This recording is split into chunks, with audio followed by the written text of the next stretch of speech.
Jokowi itu tidak pernah rela melepaskan kekuasaan ini ke siapapun, termasuk Prabowo. Prabowo hanya dikasih waktu 2 tahun. Artinya sampai Oktober 2026 dong. Karena gejala-gejala untuk betul menghancurkan Prabowo sangat terlihat. Jadi menteri-menterinya melakukan pembangkangan struktural, sabotase struktural. Ada segitiga SSB, Singapura, Solo, Bandung. Ini sedang mempersiapkan. Targetnya betul Oktober 2026, ronde terakhir. Nah, apakah KO atau menang angka?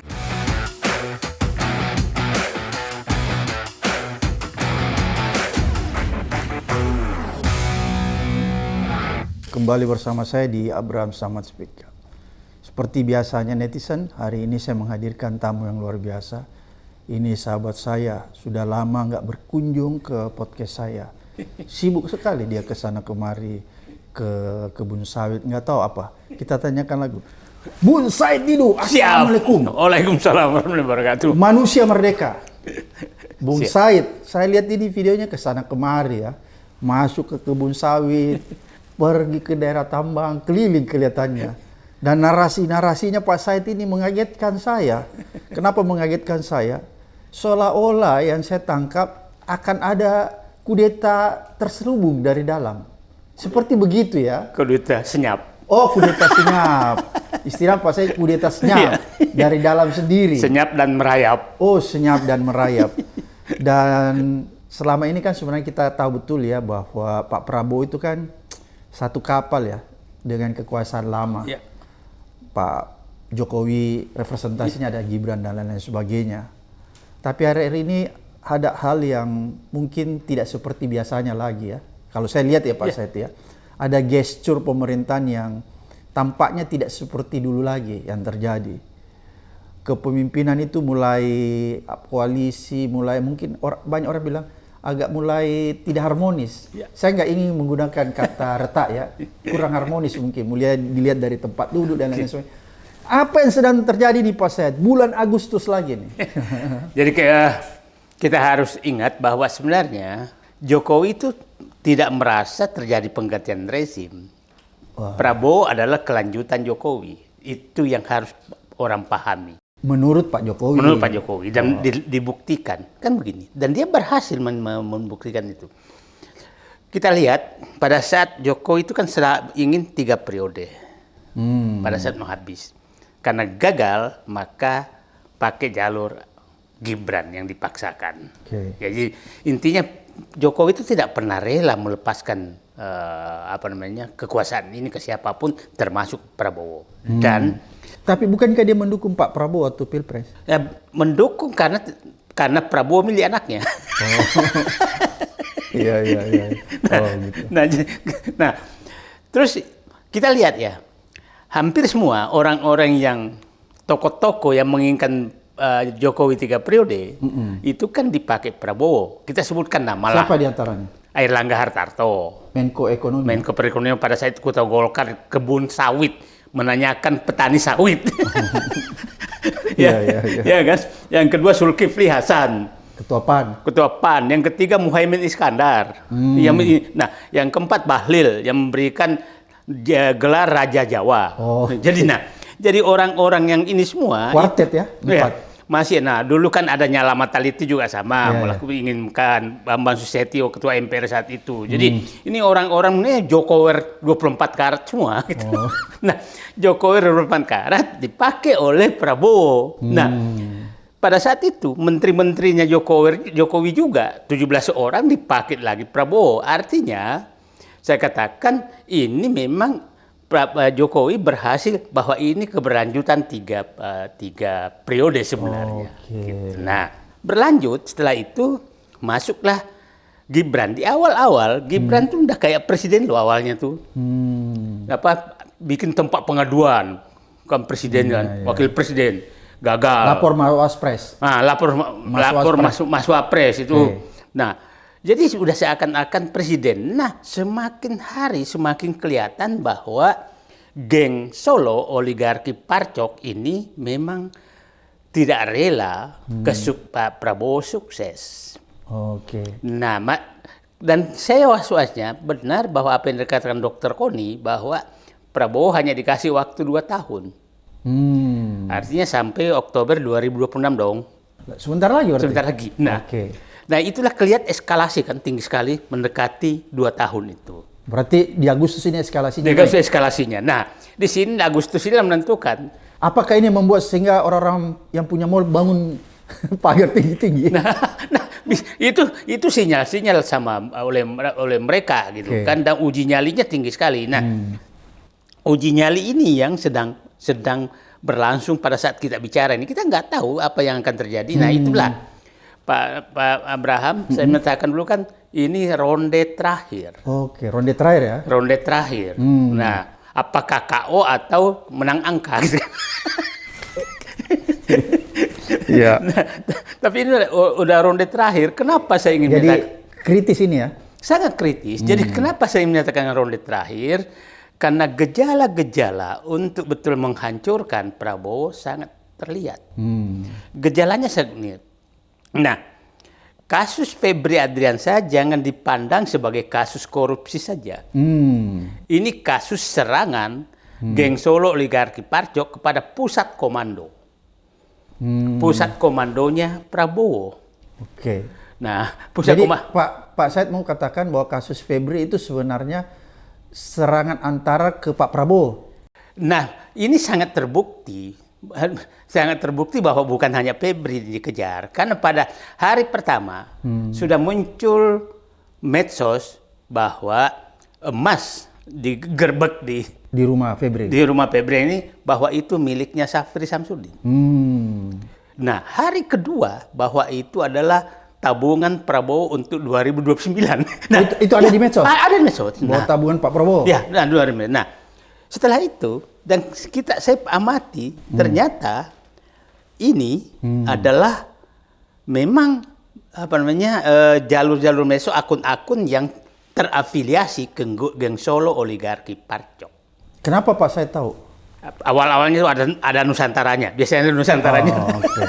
Nah, dan saya kan teliti, oh ini memang akun ini, oh ini akun ini.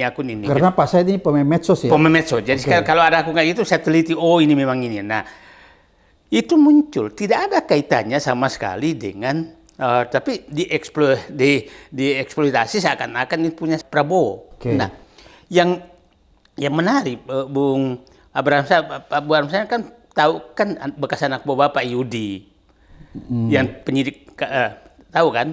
Nah, sekarang di Satgasus Polri. Ya. Di Suara Rakyat Bersuara dia menyatakan Febri itu hanya pion. Sutradaranya di atasnya. Ya. Di atasnya kan hanya 3. Syafri, Jaksa Agung, Prabowo.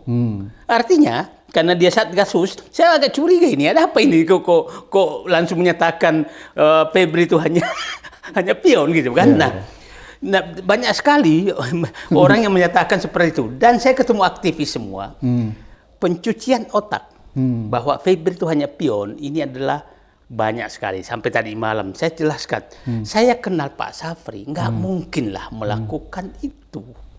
Saya kenal baik. Nah, jadi saya melihat sekarang memang eskalasinya seperti itu. Kan begini. Jadi akan terjadi kudeta dari dalam? Nah, kalau PKH sudah berhasil dilumpuhkan, dan kelihatannya sekarang agak lumpuh nih. Karena tidak ada lagi pengumuman loh. Penyitaan setelah Febri ditahan. Tidak ada lagi pengumuman.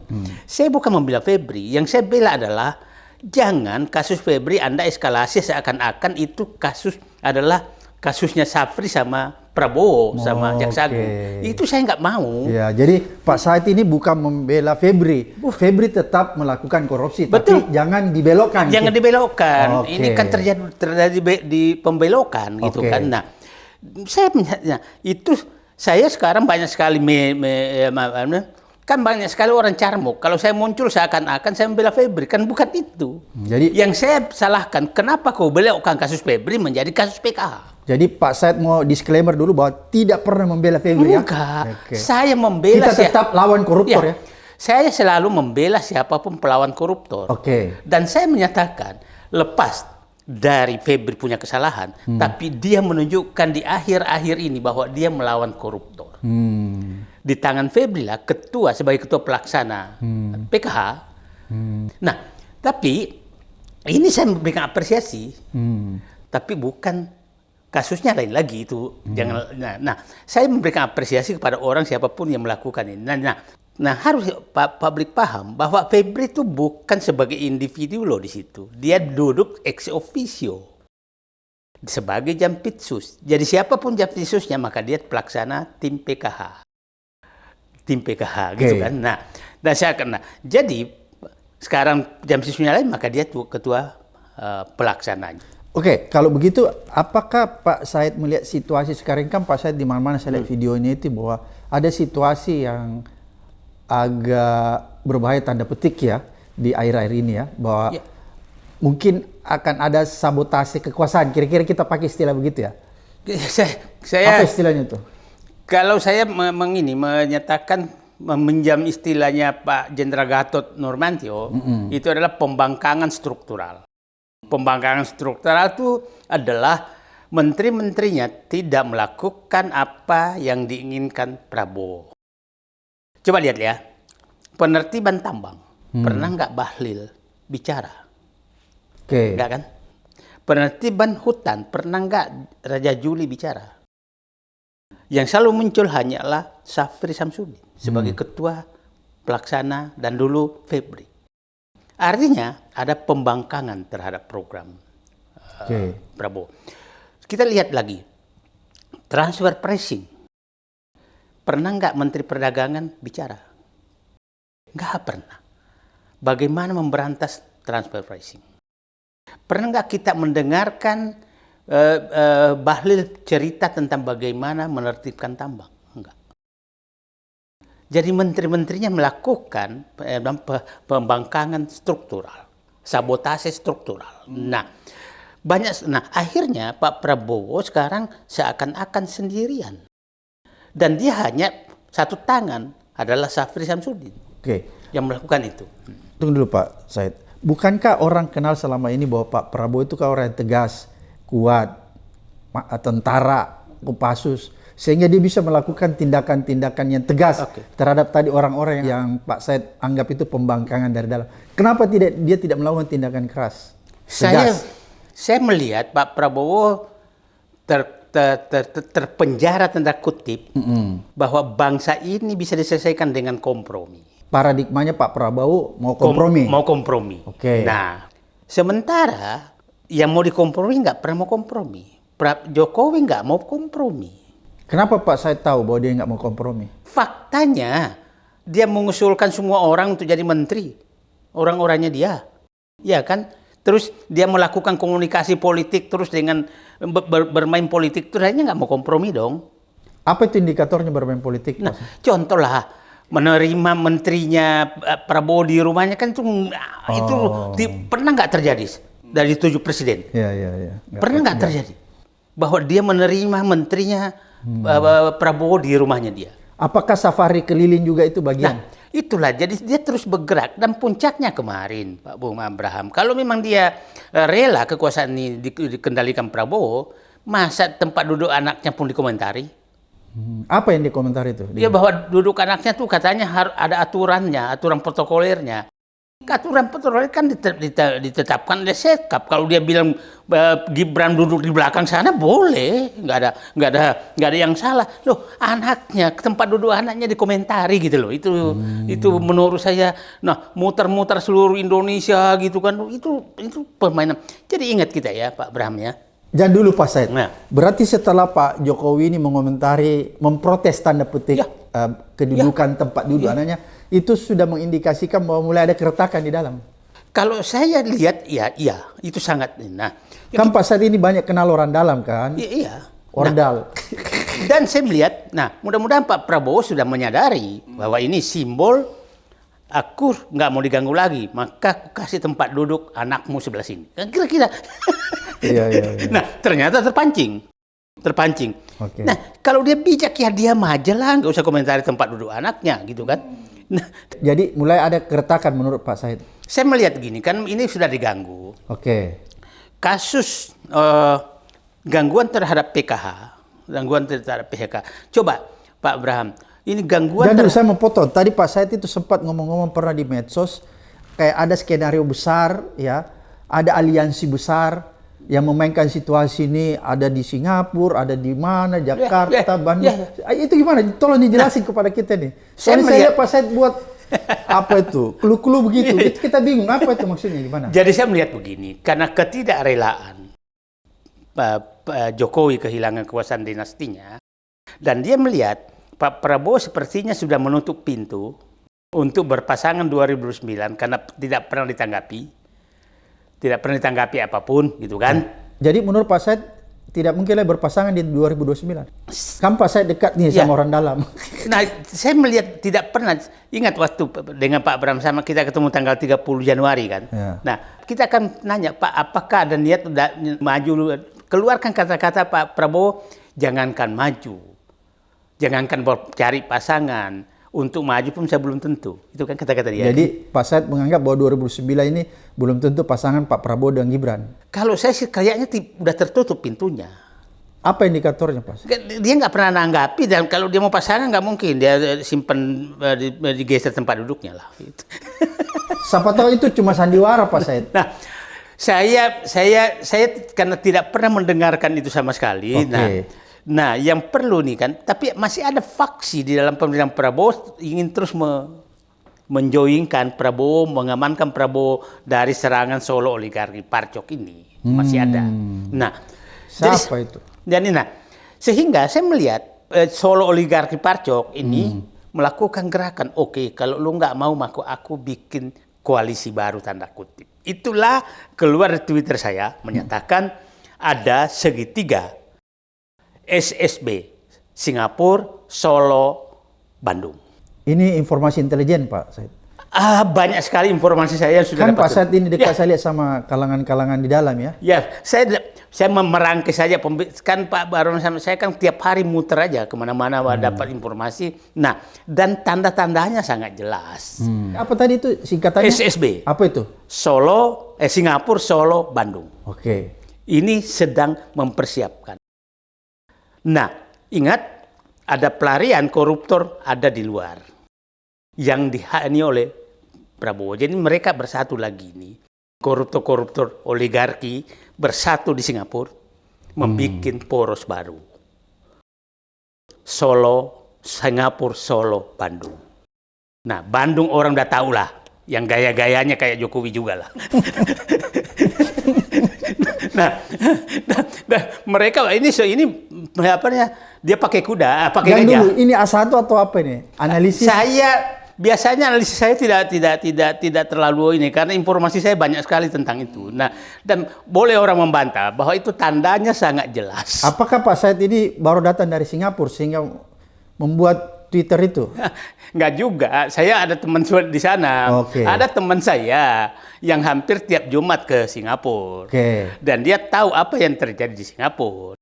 Dia bilang hari Jumat itu Anda datang ke Soekarno-Hatta, hampir semua oligarki yang oligarki hitam, yang sedang diintai untuk sedang mau ditertibkan, itu Jumat sore udah berangkat ke Singapura.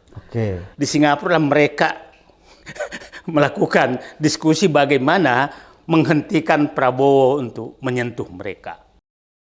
Nah, siapa tahu targetnya betul Oktober 2026.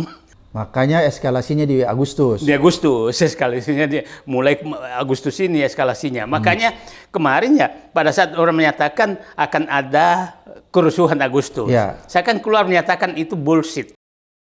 Itu pasti gerakan dari luar gitu untuk membuat ketegangan. Nah, tapi saya lihat daya tahannya Prabowo sudah mulai ada. Tapi kenapa oligark yang punya mall juga tiba-tiba kasih bangun pagar tinggi Pak bulan Agustus? Itu kan sinyal aja menakuti supaya bayangannya dia dengan menakut-nakuti itu maka rakyat bergerak. Dan saya menyatakan nggak mungkin rakyat bergerak sekarang karena tidak ada kondisi 98 tidak seperti itu. Pak Abraham 98 bukan seperti ini sekarang, nggak sama sekali. Nah, kelihatannya gagal gitu kan. Gagal itu pancingan itu. Jadi ada aliansi baru ya? Ada. Apa tadi istilahnya? SSB. Singapura, Solo, Bandung. Bisa nggak Pak saya sebut orangnya? Ya, boleh, biarkan dulu, biar muncul dulu. Tapi betul ada orangnya nih ya? Ada orangnya. Dan yang mengkoordinir itu adalah orang yang kita sudah tahu dari dulu mengkoordinir politik. Dan menjadi penghubung politisi dengan oligarki. Dan tinggal di Singapura. Bisa nggak disebutkan inisial-inisialnya? Ya, udahlah. Orang Sumatera lah. Ngeri kali nih informasi intelijennya nih Pak Said. Oke, lanjut. Terus apa yang akan dia lakukan ini aliansi? Saya lihat, nah kalau nih, ini kan kenapa saya katakan ronde terakhir. Kalau Pak Prabowo melemah di tim PKH, maka langsung dia uppercut. Ini baru jeb-jeb loh nih, yang dipakai. Oke, berarti saya menangkap bahwa aliansi yang tadi Pak Said katakan, SSB ya. Itu aliansi yang kuat dong, karena di belakangnya ada oligark hitam tadi Pak Said bilang. Ya, sangat kuat, sangat kuat. Nah, inilah yang bergerak sekarang. Nah, Pak Prabowo harus hati-hati betul karena pertahanan terakhir Pak Prabowo adalah menang tim PKH-nya itu.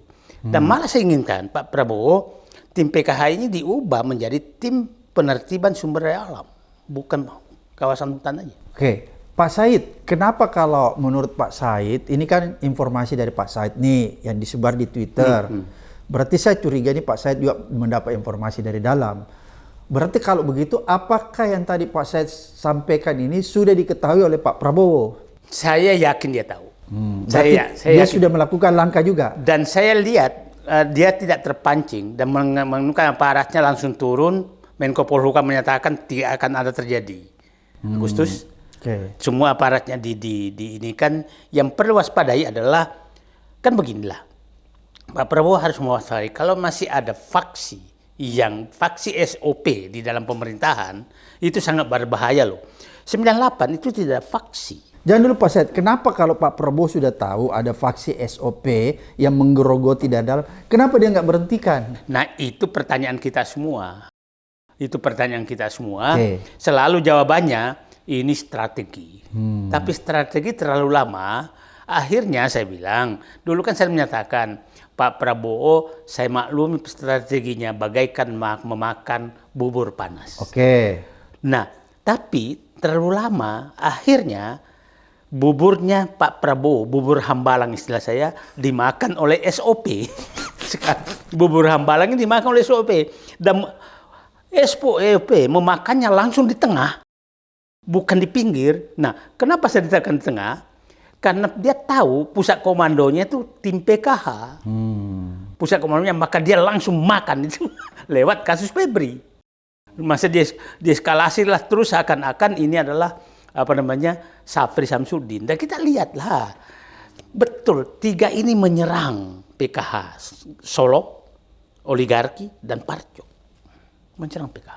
Itu Pak Said tahu dari mana informasi itu? Dari berbagai, kan indikasi gampang sekali kita tahu. Ini afiliasi kemana sih? Coba bayangkan Pak Abraham, ada kan kita tahu sekarang kan, penegak hukum itu memelihara saksi ahli kan. Nah, ada mengaku ahli, seakan-akan kemarin tuh yang diangkat lagi bahwa kasus satelit. Jadi memang satelit Kemhan itu adalah keterlibatan Safri. Padahal Pak Safri kan berhenti 2014. Dan sekolah ke Jerman. 2015 baru proses. Dan yang tersangka itu jelas-jelas menyatakan ini menhannya Ria Misaruya Kudu. Tapi dibelokkan bahwa ini Pak Safri terlibat korupsi. Nah, ingat kemarin. Kira-kira apa tujuannya Pak? Memang harus, karena dia nganggap kalau Safri jatuh, maka Prabowo jatuh. Kenapa Pak Said menganggap kalau Safri jatuh, Prabowo jatuh? Kenapa? Karena yang mau masang badan terhadap 3 agenda utama Prabowo yang sangat keras. Itu 1, berantas korupsi. 2, tertibkan oligarki. 3, kembalikan sumber daya hanya Safri. Bukankah di lingkaran Pak Prabowo juga banyak orang-orang yang kuat yang bisa melindungi, misalnya Dasko dan kawan-kawan? Ya, saya melihat faktanya yang pasang badan tuh hanya Safri. Yang lain tuh masih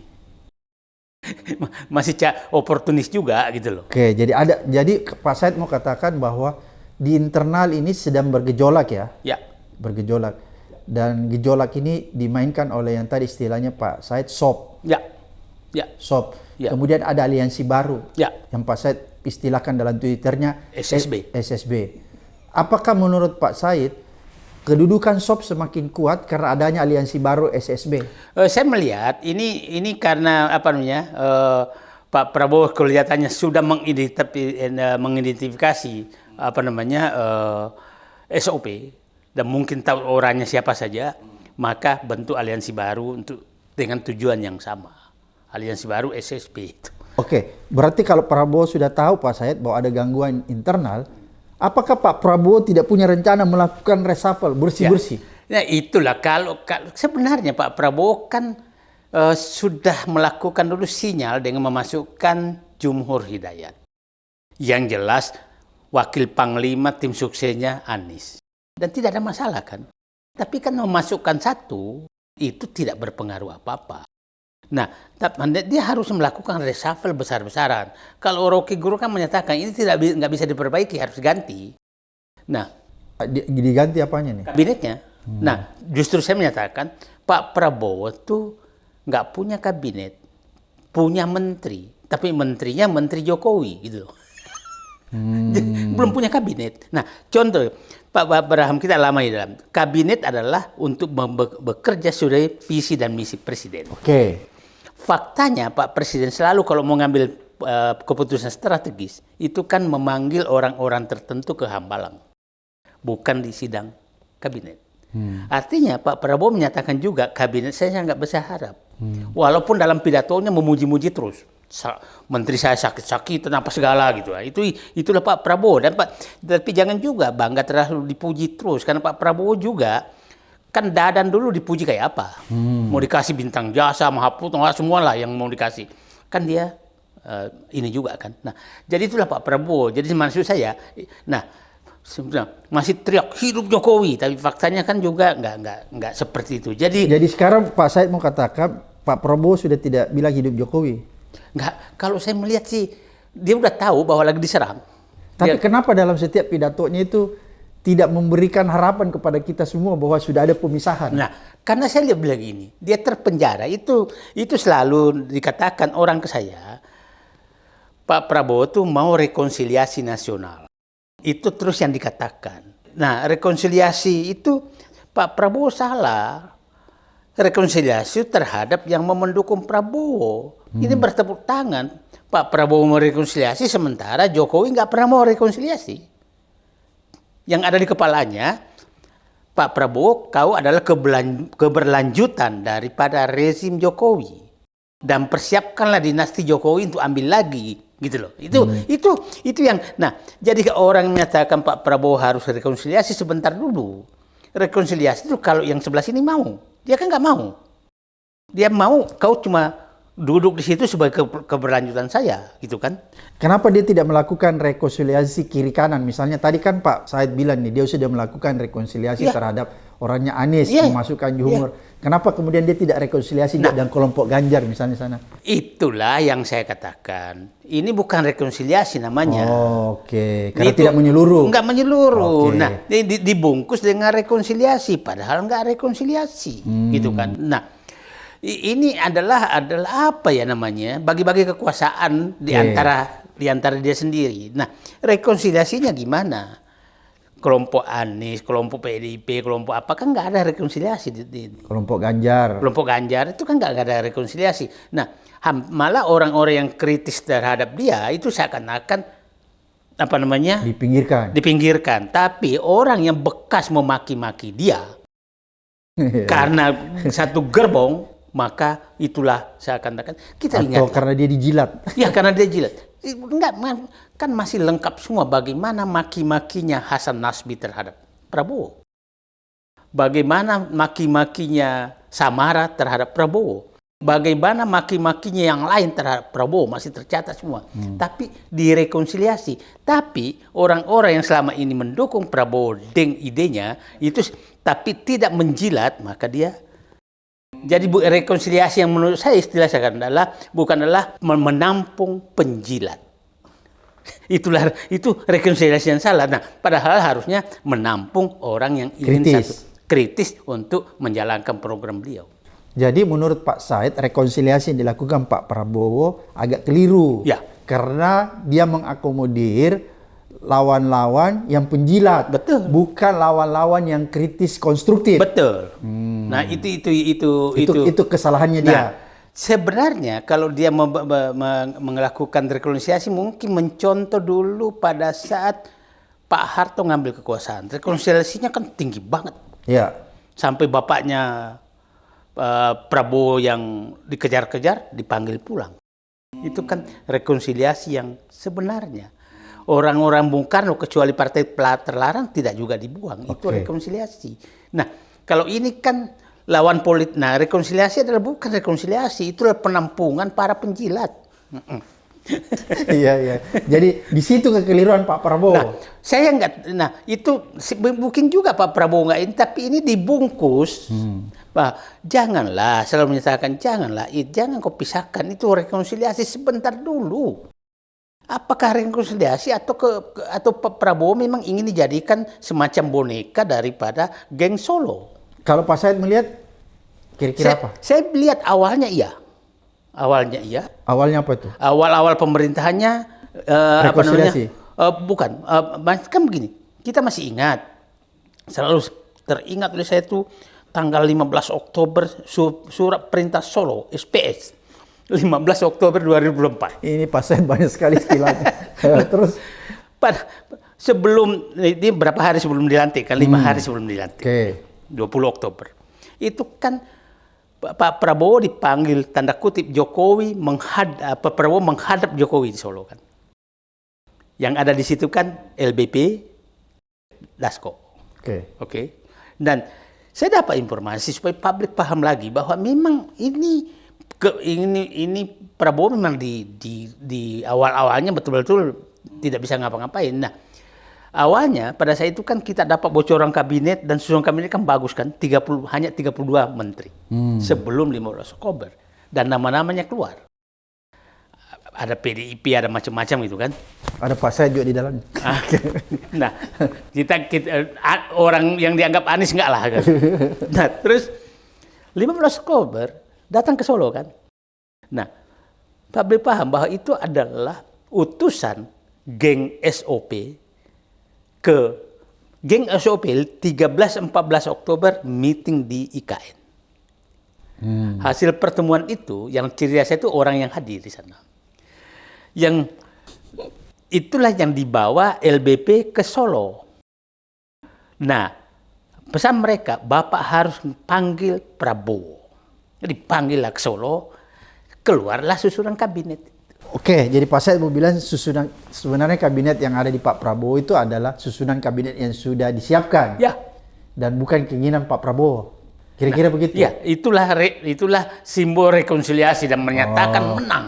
Karena dia bisa memasukkan semua yang dia inginkan. Jadi itu salah satu bentuk rekonsiliasinya Itulah Pak Prabowo. rekonsiliasi Prabowo. Yang menurut Pak Said itu keliru sebenarnya. Nah, menurut saya karena dia sudah itu, ya udahlah.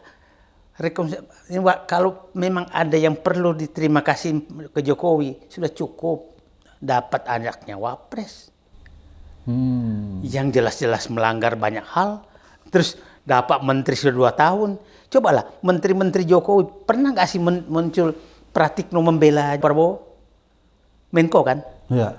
Ada Menko, Mendiknas dulu, Mendikbud dulu. Iya. Nah, pernah nggak muncul membela? Airlangga pernah nggak muncul membela?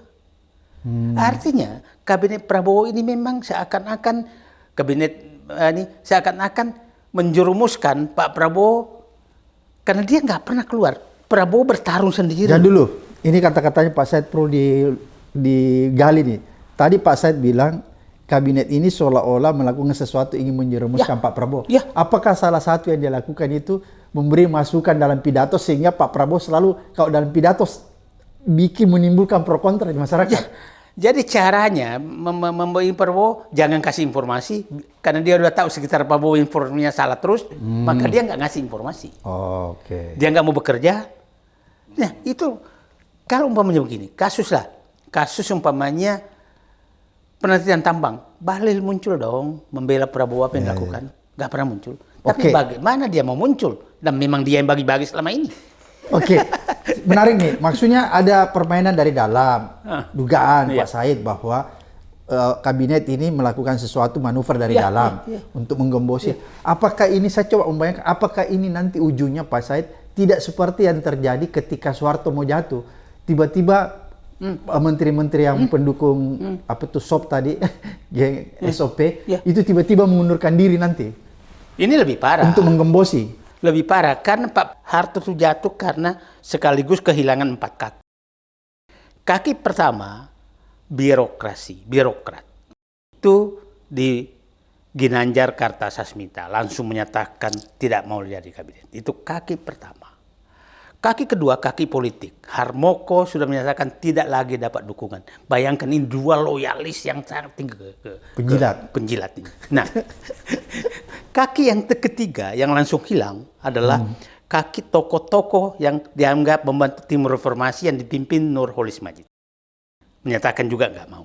Nah, kaki yang keempat yang harus diingat dulu, kasus Jakarta, kita ingat, itu info yang kita dapat dan sangat valid bahwa yang menarik pasukan pertama sehingga terjadi kerusuhan adalah Kapolda Metro Jaya.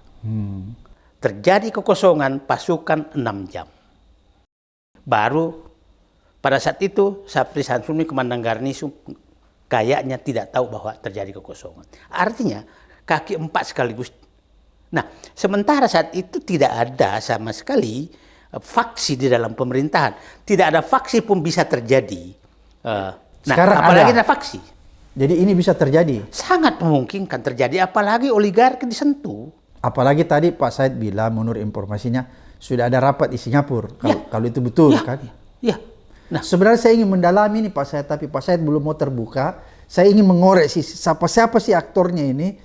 Cuma Pak Said masih menahan diri, nggak mau sebutkan inisialnya. Ya sudahlah, nggak apa-apa. Mudah-mudahan nanti saya panggil Pak Said ingin bisa menyebutkan nama orang ini karena penting bagi saya. Walaupun inisialnya aja ya. Karena saya menarik ini, kok ada Singapura, apa tadi? Singapura, SSB, Singapura, Solo, Bandung. Ini menurut saya unik, makanya saya akan mau mendalami. Tapi karena hari ini Pak Said tidak mau ngomong. Jadi ini SOP itu berharap bahwa Prabowo masih mau jadi boneka. Tapi ternyata sudah nggak mau, maka terbentuklah ini baru SSP. Nah, jadi saya hanya menyatakan begini, Pak Prabowo, Bapak betul ini ronde terakhir. Ronde terakhir itu kalau Bapak tidak meng-KO, maka mungkin kalah angka. Kalah angka karena faksi yang ingin begini. Ini kan begini. Ini kekecewaan rakyat sedang terjadi.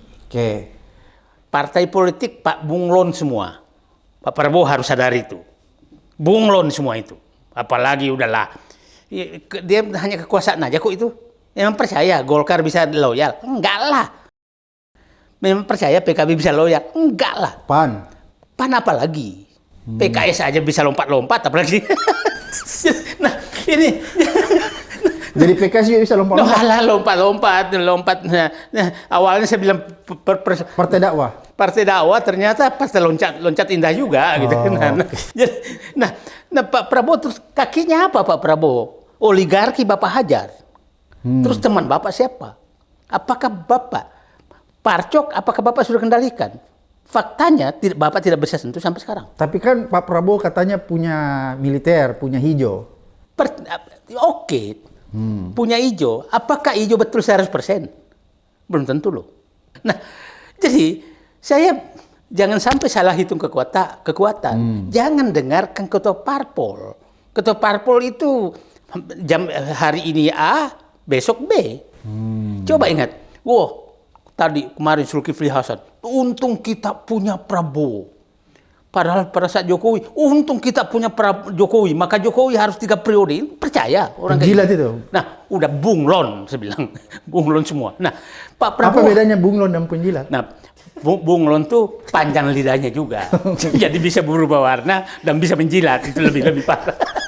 Kalau cecak 2 hanya penjilat aja. Jadi berarti istana ini penuh air liur ya karena banyak penjilat. Punya banyak penjilat, banyak sekali penjilat. Nah, nah tadi saya katakan orang-orang geng SOP yang faksi SOP dalam ini, dia tahu sekeliling Pak Prabowo yang ngasih informasi yang valid, kemampuannya kurang, maka semua dia diam. Maka Pak Prabowo salah terus dan dibiarkan.